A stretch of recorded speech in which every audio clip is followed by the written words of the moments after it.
Hello दोस्तों, मैं अनामिका सिंह स्वागत करती हूँ आप सबका आपके यूट्यूब चैनल नॉलेज कॉर्नर में।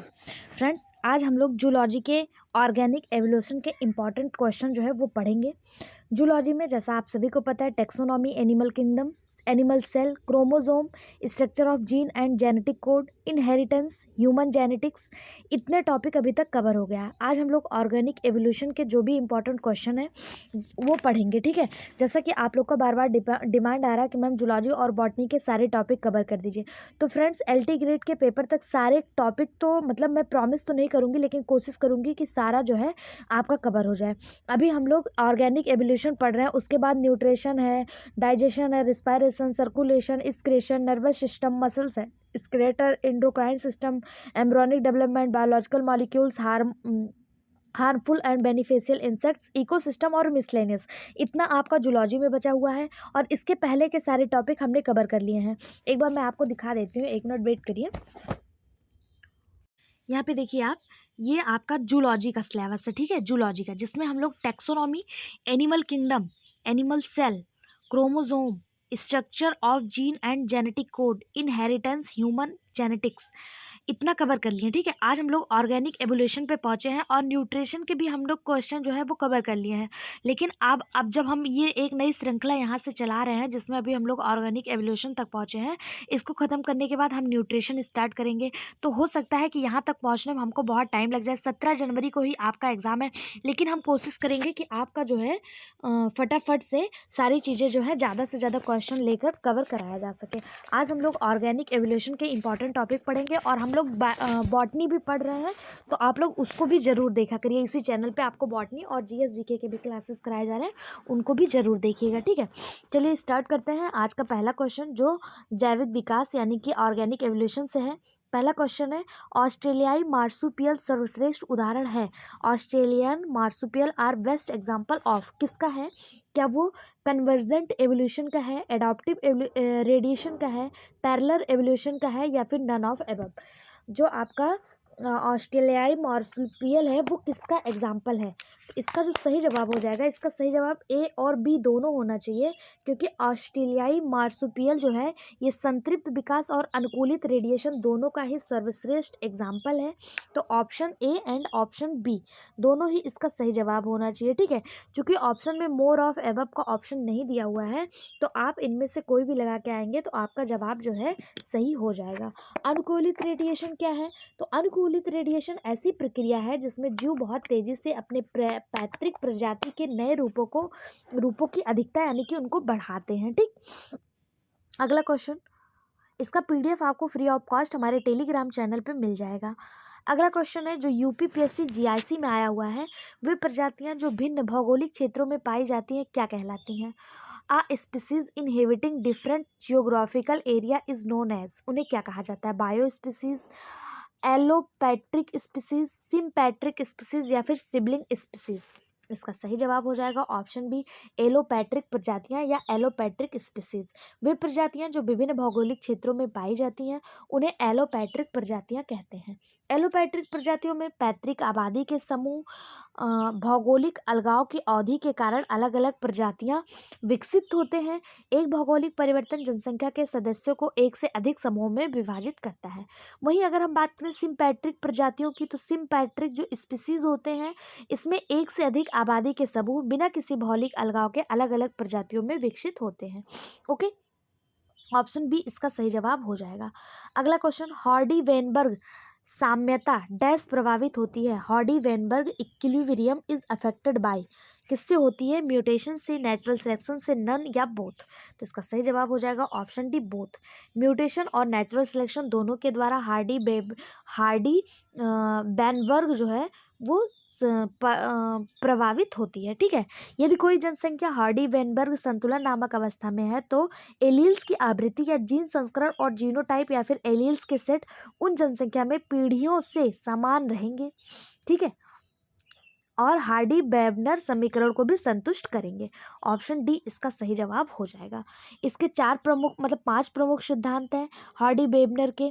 कौन कौन से हैं? नए उत्परिवर्तन यानी कि म्यूटिलिज्म, फिर उसके बाद यौन प्रजनन के दौरान पुनर्संयोजन, आंशिक बहाव, जीन प्रवासन और प्राकृतिक चयन। ये 5 जो है इसके प्रमुख कारक हैं। इसलिए हार्डी वेनबर्ग संतुलन प्राकृतिक चयन, नए उत्परिवर्तन और आंशिक बहाव से प्रभावित होगा। ठीक है, ऑप्शन डी इसके सही जवाब हो जाएंगे दोनों के द्वारा। अगला क्वेश्चन, विकास की सर्वोत्तम परिभाषा है। विकास की यानी evolution is the best defined एड वांछित गुणों का जनन, संशोधन युक्त संतानें, अस्तित्व की लड़ाई, अपने जैसी संतान उत्पत्ति। विकास की सबसे अच्छी परिभाषा क्या है? तो इसका सही जवाब हो जाएगा option B, descent with modification यानी संशोधन युक्त संतानें। जीव विज्ञान में विकास कई पीढ़ियों में एक प्रजाति की विशेषताओं में परिवर्तन और प्राकृतिक चयन की प्रक्रिया पर निर्भर करता है। विकासवाद का सिद्धांत इस विचार पर आधारित है कि सभी प्रजातियां समय के साथ साथ धीरे धीरे बदलती रहती हैं। विकासवाद का सिद्धांत दिया किसने था? तो इसको चार्ल्स डार्विन नामक वैज्ञानिक ने दिया था और इन्होंने बताया था कि संशोधन युक्त संतानें जो हैं ये बहुत अच्छी तरह से विकास को प्रभावित करती हैं, परिभाषित करती हैं। अगला क्वेश्चन, इस सिद्धांत के परीक्षण करने का पहला सफल प्रयास की जैव अणुओं के अग्रदूत को अनुमानित आदिम पृथ्वी की स्थिति के तहत अजैविक रूप से संश्लेषित किया जा सकता है किसके द्वारा किया गया? डार्विन, हक्सले, मिलर या फिर ऑपरिन। किसके द्वारा ये सिद्धांत जो है दिया गया? इसका जो सही जवाब हो जाएगा वो हो जाएगा ऑप्शन सी यानी कि मिलर के द्वारा। जीवन की ऑप्शन सी इसका सही जवाब हो जाएगा। जीवन की उत्पत्ति का सिद्धांत किसने दिया? तो जीवन की उत्पत्ति का जो सिद्धांत है वो ऑपरिन के द्वारा प्रतिपादित की गई, लेकिन मिलर जो है इन्होंने इसकी पुष्टि की थी। तो यहाँ पे पूछा है किसके द्वारा संश्लेषित किया गया, किसके द्वारा पुष्टि किया गया? तो मिलर के द्वारा इसको पुष्टि किया गया था। ठीक है, ऑप्शन सी इसका सही जवाब हो जाएगा। अगला क्वेश्चन, मानव कोशिकाओं का माइटोकॉन्ड्रियल डीएनए नहीं होता है। नग्न, द्विसूत्री, वृत्ताकार या पैतृक उत्पत्ति का। Mitochondrial DNA of human cell is not, कैसा नहीं होता? तो ऑफ पेरेंटल वर्जिन नहीं होता है। ऑप्शन डी इसका सही जवाब हो जाएगा कि पेरेंटल वर्जिन यानी पैतृक उत्पत्ति का नहीं होता है। मानव कोशिका का माइटोकॉन्ड्रियल डीएनए नेकेड होता है, डबल स्टैंडर्ड होता है, सर्कुलर होता है, लेकिन ये जो होता है पेरेंटल ऑरिजिन का नहीं होता है। माइटोकॉन्ड्रियल डीएनए में 37 प्रकार के जीन होते हैं जो सामान्य माइटोकॉन्ड्रियल कार्यकर्ता के लिए आवश्यक है। मनुष्य में माइटोकॉन्ड्रियल डीएनए के लगभग 1,65,000 क्षार युग्म माइटोकॉन्ड्रिया में उपस्थित होते हैं। माइटोकॉन्ड्रियल डीएनए मातृक उत्पत्ति का होता है, पैतृक उत्पत्ति का नहीं होता, यानी मैटरनल ऑरिजिन का होता है। ओके, ऑप्शन डी इसका सही जवाब हो जाएगा। अगला क्वेश्चन, किसी जीव के विकासवाद इतिहास जाना जाता है। किसी जीव का विकासवाद का इतिहास जो है वो कैसा जाना जाता है? व्यक्तिवृत्त, जातिवृत्त, वंशक्रम या फिर जीवाश्म। सही जवाब हो जाएगा ऑप्शन बी, पैलियोजेनी। जातिवाद, जातिवृत्त, पैलियोजेनी द्वारा किसी जीव के विकासवादी इतिहास का ज्ञान प्राप्त होता है। दूसरे शब्दों में अनुवांशिकी या फाइलोजेनिक्स जीवों के बीच के क्रम विकास के संबंध के अध्ययन का नाम है। इसमें अनुवांशिकी लक्षणों की तुलना उनके डीएनए और प्रोटीन अणुओं का परीक्षण करके किया जाता है और यह दावा किया जाता है कि कौन सी जातियां किन अन्य जातियों से विकसित हुई हैं। तो ऑप्शन बी इसका सही जवाब हो जाएगा। अगला क्वेश्चन, धरती पर सबसे पहला वर्टिब्रेट जंतु कौन सा? धरती पर सबसे पहला वर्टिब्रेटा कौन सा था? ऑस्ट्रिकोडर्म, सिफेलोकॉर्डर्म, यूरोकॉर्डेटा, ऑस्ट्रिकोडर्म, सिफेलोकॉर्डेट्स, यूरोकॉर्डेट्स या फिर प्लेकोडर्म। तो इसका सही जवाब हो जाएगा ऑप्शन ए, ऑस्ट्रिकोडर्म। धरती पर सबसे पहला वर्टिब्रेट ऑस्ट्रिकोडर्म था। यह विलुप्त बिना जबड़े वाला आदिम मछलियों का वर्ग था। इसका आर्मन बोनी प्लेट से ढका हुआ था। इसके जीवाश्म उत्तरी अमेरिका और यूरोपीय स्टेट में पाए गए हैं। ऑप्शन ए इसका सही जवाब हो जाएगा। अगला क्वेश्चन, सारे मतलब इनवर्टिब्रेट से लेके वर्टिब्रेट तक सारे फाइलम के इंपॉर्टेंट क्वेश्चन इसी चैनल पे करवाया गया। अगर आपने नहीं देखा तो उसको भी जरूर देखिए क्योंकि वहां से भी क्वेश्चन जरूर बनता है। ठीक है, एनिमल किंगडम वाले चैप्टर में।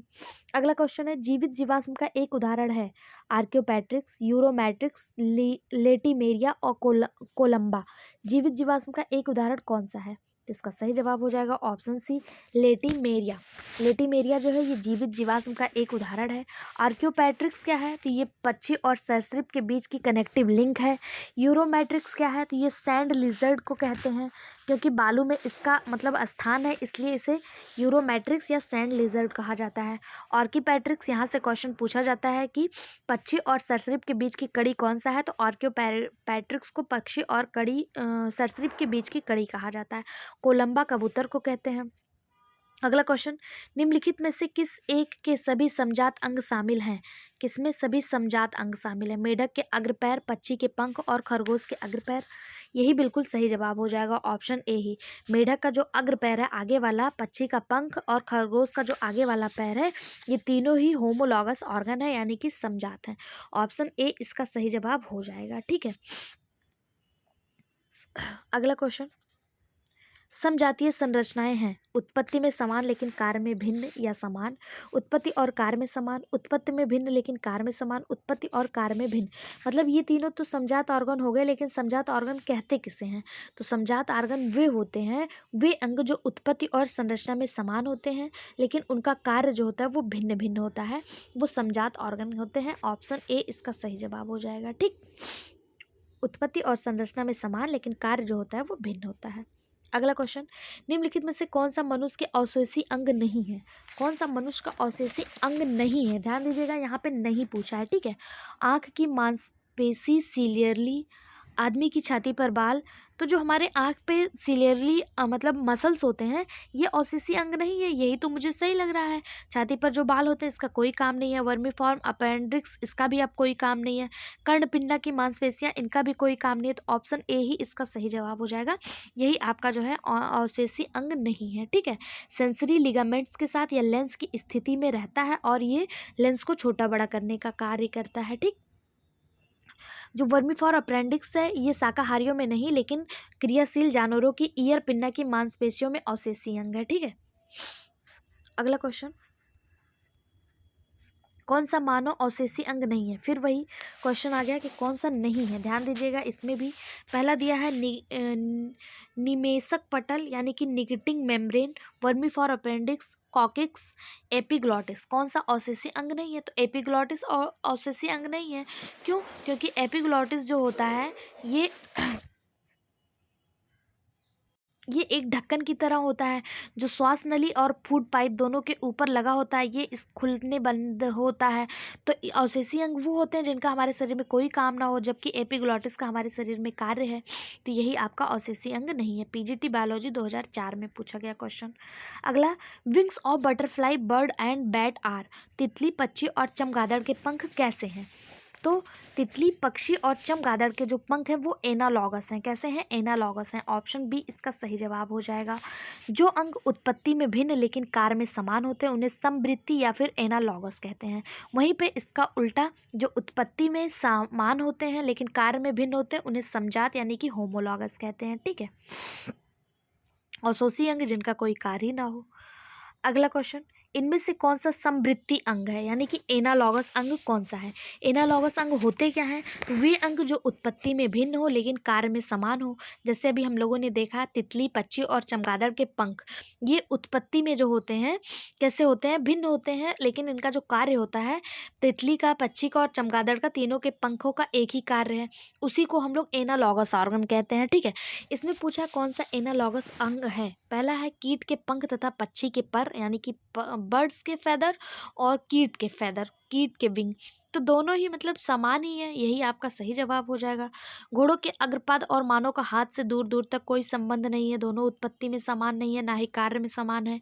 चमगादड़ के पंख और पक्षियों के पंख दोनों कार्य में समान नहीं है। मछली के पंखड़ा और पेंगुइन के ओर्स ये भी नहीं, यही आपका सही जवाब हो जाएगा ऑप्शन ए। कीटों के पंख और पक्षी के पर समवृत्ति अंग होते हैं यानी कि एनालॉगस होता है। एनालॉगी क्या है?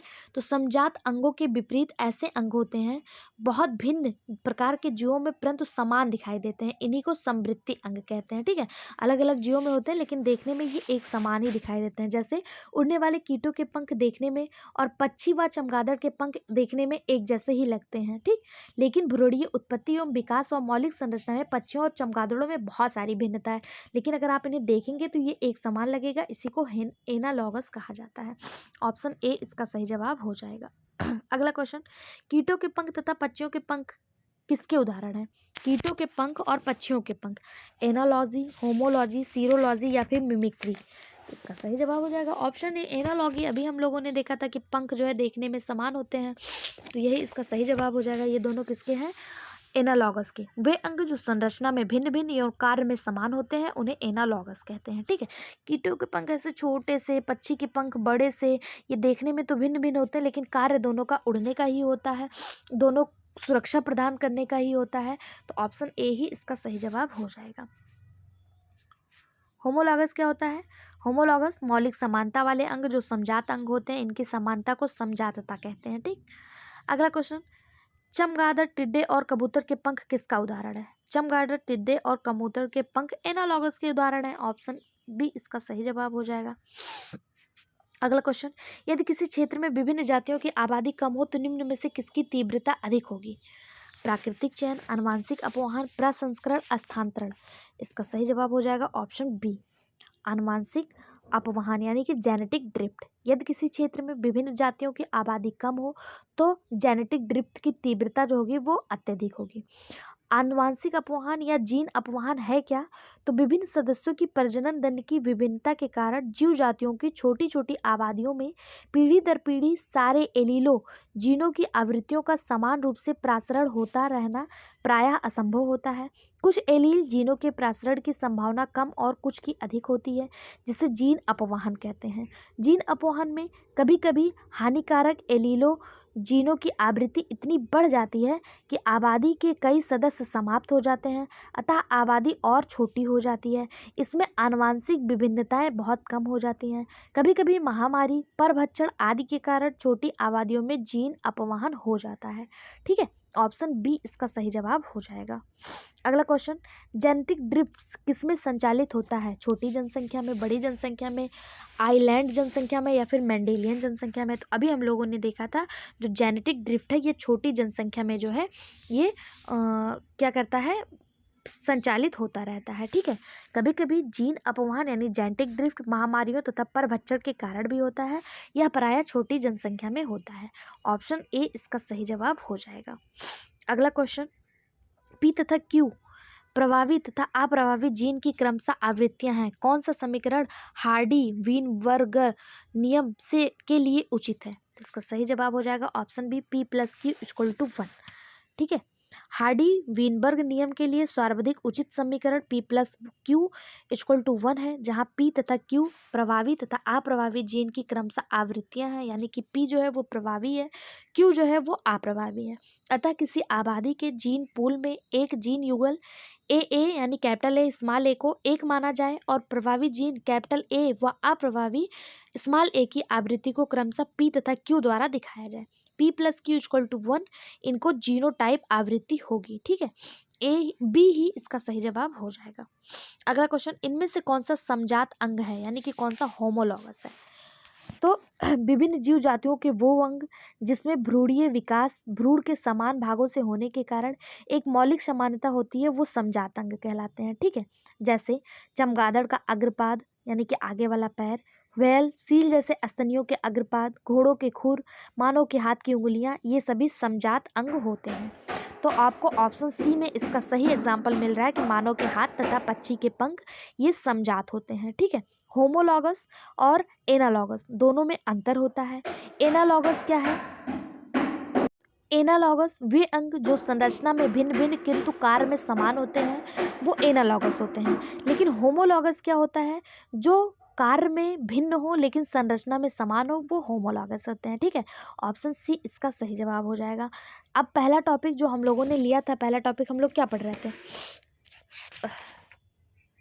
जैव विकास यानी कि ऑर्गेनिक एवोल्यूशन, यहाँ से इसके ऑर्गेनिक एवोल्यूशन के क्वेश्चन खत्म हो गए हैं। अभी जैव विकास के प्रमाण के यानी कि एविडेंस ऑफ ऑर्गेनिक एवोल्यूशन, और इसके साथ साथ और एक दो टॉपिक बचा है इससे, तो डार्विनवाद, इन सब को जो है हम लोग नेक्स्ट वीडियो में कवर करेंगे। नेक्स्ट वीडियो पाने के लिए चैनल को सब्सक्राइब कर लें, वीडियो को लाइक करें और ज़्यादा से ज़्यादा शेयर करें। Thank you.